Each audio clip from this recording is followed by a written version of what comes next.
बहुत समय पहले की बात है। राजनगर में एक बहुत बड़ा जंगल था। उस जंगल में बहुत सारा जानवर मिलजुल कर रहते थे। एक दिन बरसात के रात में जंगल में बहुत तेज बारिश हो रही थी।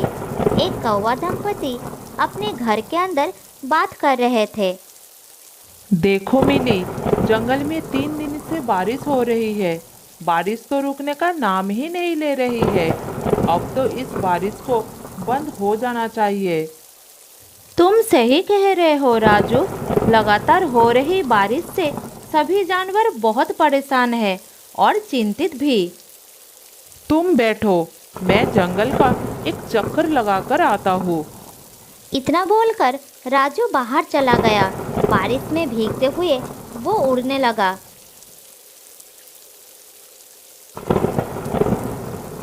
थोड़ी दूर जाने के बाद वो एक पेड़ के डाल पर बैठ गया। तभी उसका नजर एक हिरनी के बच्चे पर पड़ा, जो बारिश में भीगता हुआ कांप रहा था। अरे, ये हिरनी का बच्चा तो ठंड में कांप रहा है। लगता है ये अपने घर का रास्ता भूल गया है। मुझे इस बच्चे का मदद करना होगा। राजू ने इतना कहा ही था, तभी उसका नजर थोड़ी दूर खड़े हुए एक पेड़ के नीचे एक तेंदुए पर पड़ा। उसे देखकर राजू सोचने लगा, अरे, ये तेंदुआ तो इस जंगल का नहीं लगता। ये तो किसी दूसरे जंगल का लगता है। मुझे मालूम करना होगा क्या बात है। इतना बोलकर राजू तेंदुए के पास गया और बोला, कौन हो तुम? मैं तो इस जंगल के सभी प्राणियों को जानता हूँ। तुम तो इस जंगल के नहीं लगते। कहाँ से आए हो तुम?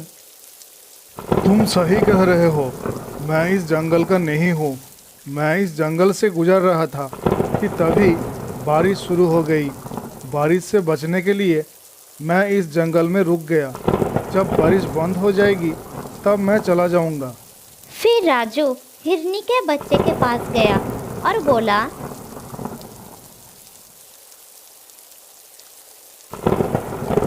तुम यहाँ पर क्या कर रहे हो? तुम्हारी माँ कहाँ है और तुम्हारा नाम क्या है? मेरा नाम सोनू है। मैं बारिश में खेल रहा था, मगर खेलते खेलते बहुत दूर चला आया और घर का रास्ता भी भूल गया। इतना बोलकर सोनू रोने लगा। फिर से राजू ने उसे हौसला देते हुए बोला, तुम चिंता मत करो, मैं तुम्हें तुम्हारी माँ तक पहुँचा दूंगा। मेरी माँ मुझे मना कर रही थी, लेकिन मैंने उसकी बात नहीं माना। तुम्हें अपनी माँ की बात माननी चाहिए थी। अब चलो मेरे साथ।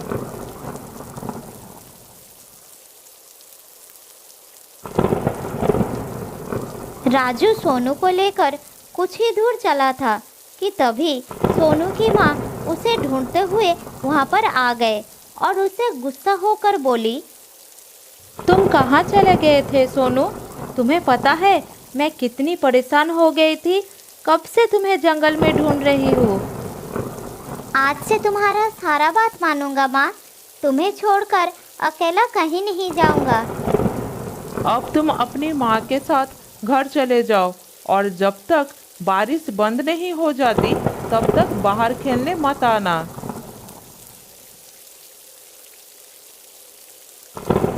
सोनू अपनी माँ के साथ चला गया और राजू अपने घर में जाकर मिली को सारी घटना बताने लगे। राजू की बात सुनकर मिली गहरी सोच में डूब गई। अरे मिली, क्या हो गया तुम्हें? तुम इतनी परेशान क्यों हो गई? मैं सोच रही थी कि वो तेंदुआ उस मासूम बच्चे को नुकसान पहुंचाने के बारे में तो नहीं सोच रहा था ना। अरे नहीं मिली, वो तेंदुआ खुद डर के मारे पेड़ के नीचे बैठा था। मुझे लगता है वो उसे नहीं देखा। बारिश बंद होने के बाद वो चला जाएगा।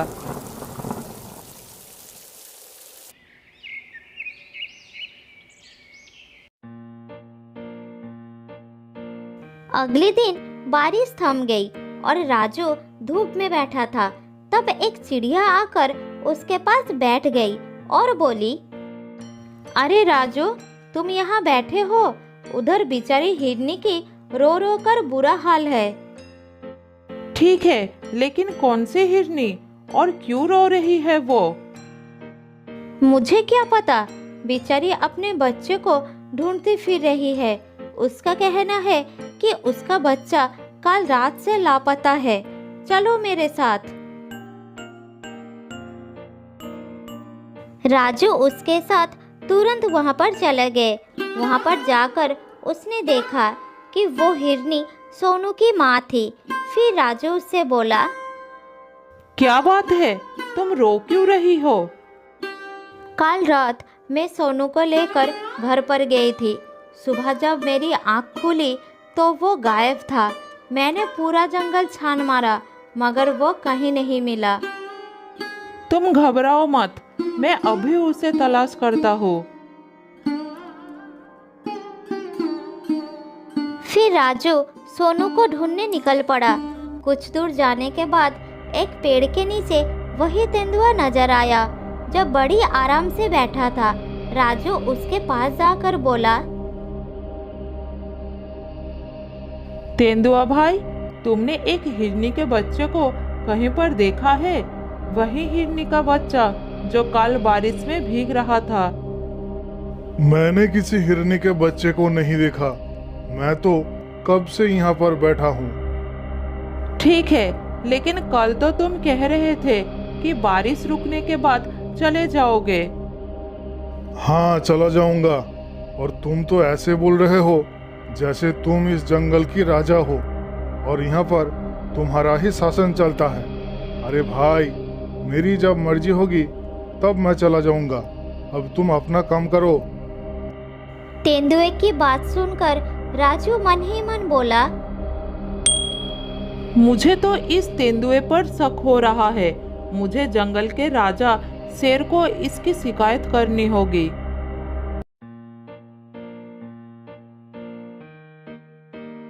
फिर राजू वहां से उड़कर सीधा शेर सिंह के पास चला गया और सारी बात बताने लगा। महाराज, मैंने तो आपको सारी घटना बताया। मुझे उस पर शक हो रहा है। राजू की बात सुनकर शेरराज ने क्रोधित होकर बोला, इसका मतलब वो तेंदुआ सही बोल रहा था। तुम हमेशा जंगल के प्राणियों के खिलाफ मेरे कान भरती रहती हो। ये आपको क्या हो गया महाराज? मैंने जो देखा वही आपको बताया। तभी राजू ने देखा कि तेंदुआ सोनू को साथ लेकर गुफा के अंदर आया। राजू आश्चर्यचकित होकर इस दृश्य को देखने लगा। महाराज, जब मुझे पता चला कि ये हिरनी का बच्चा गायब हो गया तो मैं उसकी तलाश के लिए जंगल में चला गया। लेकिन मुझे पता था कि ये कौवा मेरे खिलाफ आपको ज़रूर बताएगा, इसलिए मैंने आपको पहले ही सब कुछ बता दिया था। महाराज, इस कौवे के कारण ही दूसरे जंगल का कोई भी प्राणी आपके जंगल में नहीं आते। कौवा, तुम तो कह रहे थे कि ये तेंदुआ हिरनी के बच्चे को मार डाला, मगर तेंदुए ने तो इसे सही सलामत ढूंढ कर लाया। तुम्हें अब सजा मिलेगी। इतना बोलकर शेरराज ने राजू को एक पिंजरे में बंद कर दिया और तेंदुए की ओर देखकर बोला, तुम्हारी जब तक मर्जी हो तुम यहाँ पर रह सकते हो। तुम्हें कोई परेशान नहीं करेगा।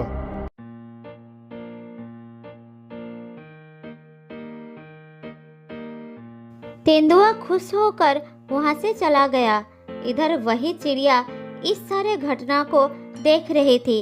वो तुरंत मिली के पास पहुंच गई और सारी घटना बताते हुए बोली,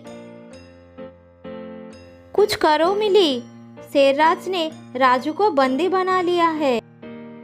जब राजू ने मुझे बताया था कि वो तेंदुआ पेड़ के नीचे खड़ा होकर उस हिरनी के बच्चे को देख रहा था, मुझे तभी कुछ ना कुछ गड़बड़ लग रही थी।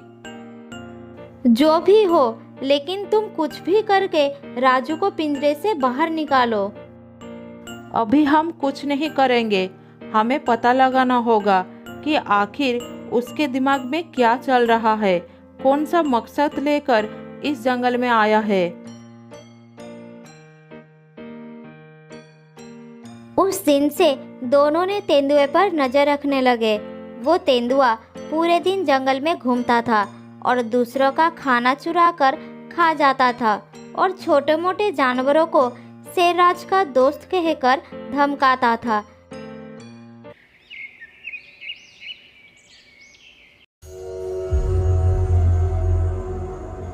एक दिन तेंदुआ घूमते घूमते सोनू के घर के पास पहुंच गया। तब सोनू घर के बाहर खेल रहा था। तेंदुआ उसे लालच भरी नजरों से देखने लगा, लेकिन वो नहीं जानता था कि मिली उस पर नजर रख रही है। तब मिली ने चिड़िया को बोली, तुम जल्दी महाराज के पास जाओ और उन्हें बुला कर लाओ। लेकिन शेर महाराज क्या मेरी बात मानेंगे? क्या वो मेरी बात सुनेंगे? तुम कैसे भी करके महाराज को यहाँ लाओ, मुझे इसके इरादे सही नहीं लग रही है। फिर चिड़िया ने उड़ते हुई महाराज के पास पहुंच गई और बोली, महाराज बहुत बड़ा मुसीबत आने वाला है, आपको अभी मेरे साथ चलना होगा। हाँ, वो तो ठीक है, लेकिन तुम मुझे कहाँ ले जाना चाहती हो?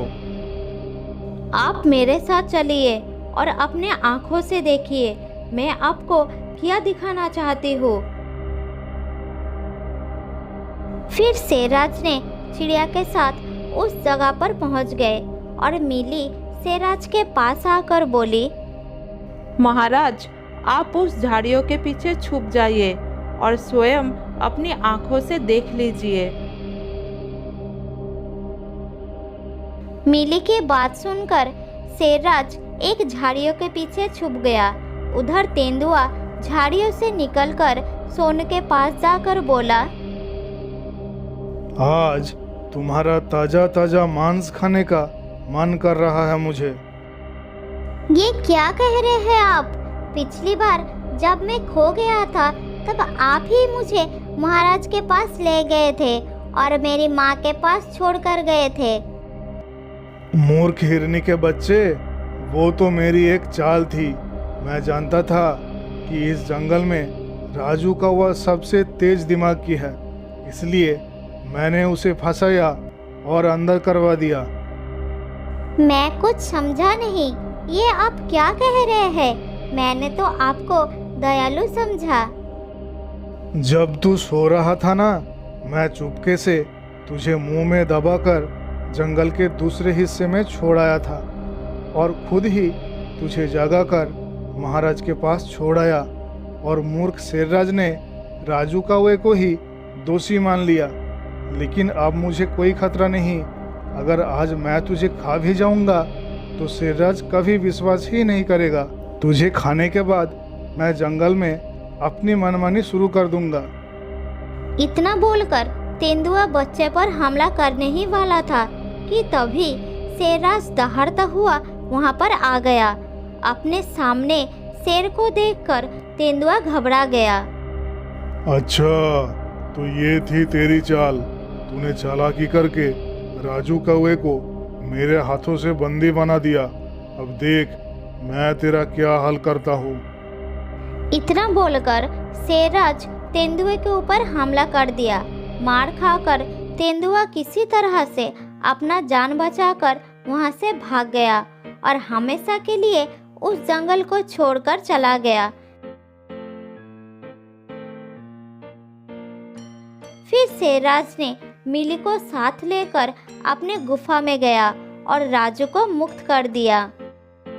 राजू, मुझे माफ कर दो। मुझे उस दुष्ट पर भरोसा नहीं करना चाहिए था। फिर मिली और राजू अपने घर में लौट आए और सुख शांति से जिंदगी गुजारने लगे। बहुत दिनों पहले की बात है। श्यामनगर में एक बहुत बड़ा जंगल था।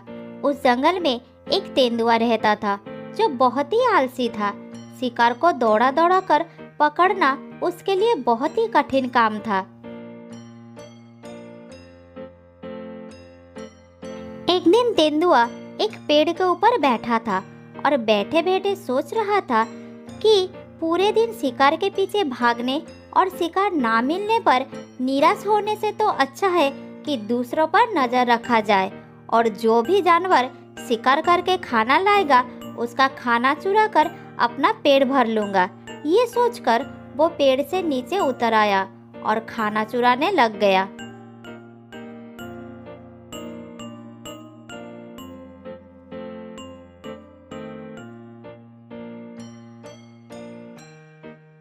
पहले तो वो जंगल के जानवरों का खाना चुराता था, अब वो जानवरों का ही नहीं बल्कि पेड़ पर चढ़कर पक्षियों का भी शिकार चुरा लेता था। इसी तरह बिना परिश्रम किए ही उसे खाना मिलने लगा। इसी तरह कुछ दिन चलता रहा। वो तेंदुआ दिन भर जानवरों का खाना चुराता और शाम को आराम से सो जाता था।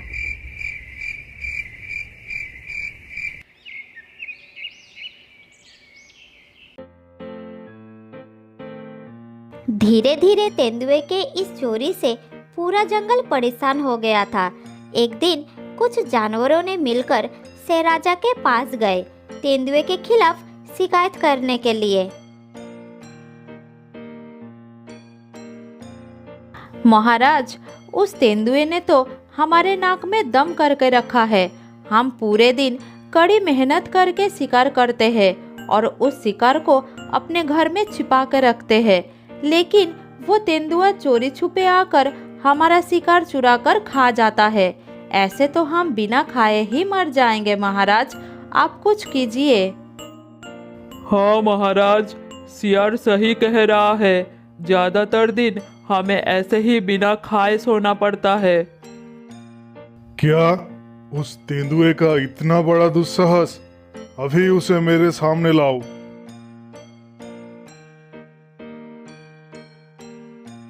सियार उसे बुलाने के लिए गया और थोड़ी देर में ही तेंदुए को साथ लेकर वापस आया। महाराज, आपने मुझे बुलाया? क्या बात है महाराज? हाँ, मैंने तुम्हें बुलाया।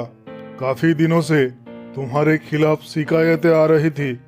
शिकायतें हद से ज्यादा बढ़ गई तो मुझे तुम्हें बुलाना पड़ा। सियार, बताओ तुम्हारा क्या कहना है? और तुम तेंदुए, कान खुलकर सुनो उसकी बात। महाराज, हम पूरे दिन कड़ी मेहनत करके जो शिकार लाते हैं वो सारा ये चुरा कर ले जाता है और खा जाता है, फिर हमें भूखा रहना पड़ता है। ये तो झूठ बोल रहा है महाराज। मैंने ऐसा कोई काम नहीं किया। मैं खुद मेहनत करके शिकार करता हूँ महाराज। तब पेड़ के ऊपर से कौवा बोलता है, नहीं महाराज, सियार सही कह रहा है। झूठ ये तेंदुआ बोल रहा है। ये बदमाश पेड़ पर चढ़कर पक्षियों का भी शिकार चुरा लेता है। हाँ महाराज, इसकी वजह से हमें कई दिनों तक भूखा रहना पड़ता है।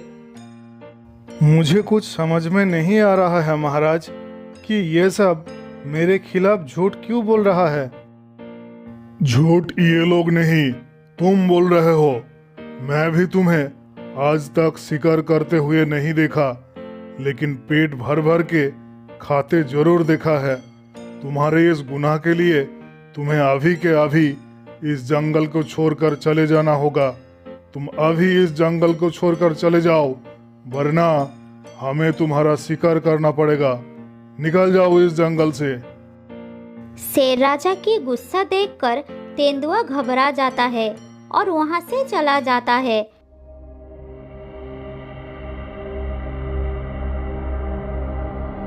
उसे जंगल छोड़कर जाते देखकर सारे जानवर राहत की सांस लेते हैं कि अब से उन्हें उनका शिकार भरपेट खाने को मिलेगा। इधर अंदर ही अंदर जंगल के जानवरों के प्रति गुस्सा लेकर तेंदुआ जंगल को छोड़कर चला जाता है। जंगल छोड़कर थोड़ी दूर जाने के बाद उसे एक जगह पर एक बंदर दिखाई देता है जो जादू कर रहा है। उसे देखकर तेंदुआ एक पेड़ के पीछे छुप जाता है। इधर देखो खरगोश, मैं तुम्हारे हाथ से फल गायब कर दूंगा। द्राम द्रुम फटास छू। हिरन भाई, खरगोश का फल दे दो। अरे ये क्या, मेरे पास कोई फल नहीं है। तुम ये सब बेकार की बातें करना बंद करो। तुम खड़ा हो जाओ हिरन भाई, फल तुम्हारे नीचे है। हिरन खड़ा हो जाता है और सचमुच हिरन के नीचे से फल निकलता है। ये सब देखकर तेंदुआ सोचता है, अगर ये जादू मेरे हाथ आ जाए तो मैं बैठे बैठे भर पेट खा सकता हूँ और उस जानवरों से बदला भी ले सकता हूँ। ये सोच वो बंदर के पास गया और उसे पकड़ लिया।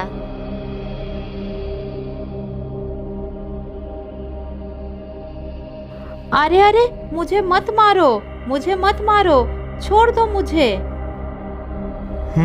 मैं तुम्हें छोड़ दूंगा, लेकिन एक शर्त पर। अगर तुम मुझे ये जादू अच्छी तरह से सिखा दो तो मैं तुम्हें छोड़ दूंगा। फिर बंदर ने अपनी जान बचाने के लिए तेंदुए को जादू सिखाया।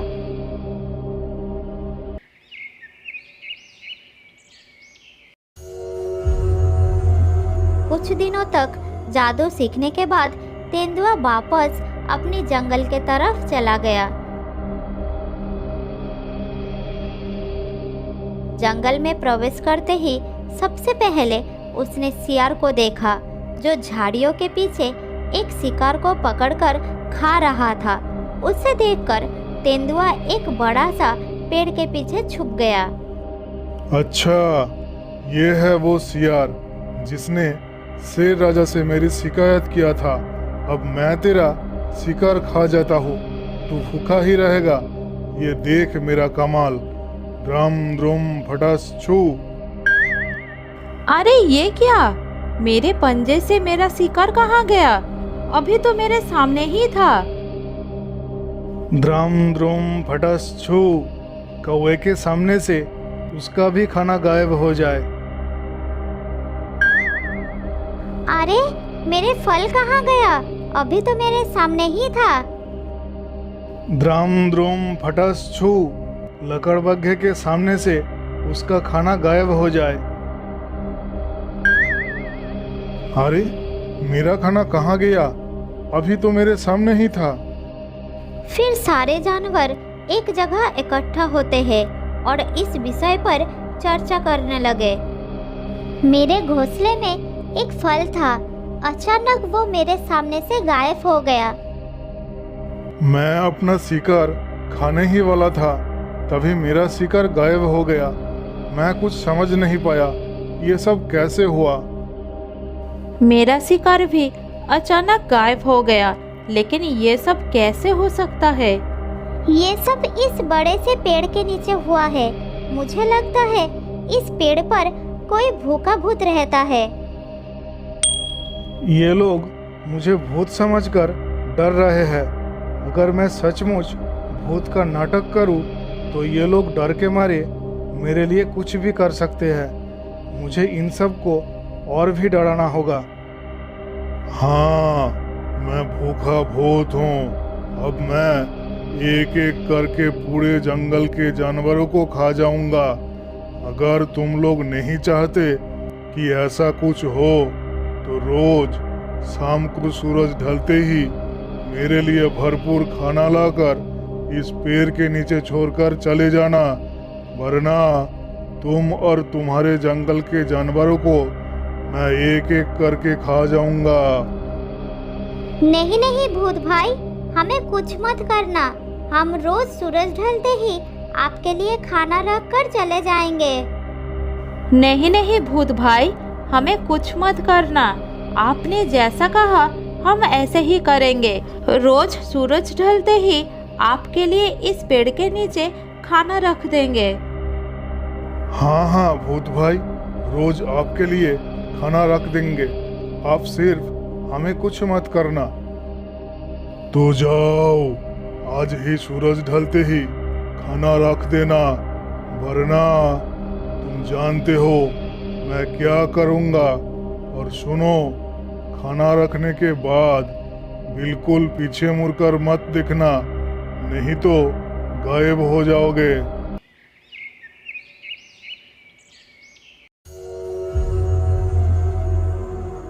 और उस दिन से तो तेंदुए की लॉटरी लग गई। जंगल के छोटे मोटे जानवर ही नहीं, बड़े बड़े जानवर भी उस भूत से डरने लगे और खुद मेहनत करके लाए हुए शिकार उस पेड़ के नीचे रख जाते।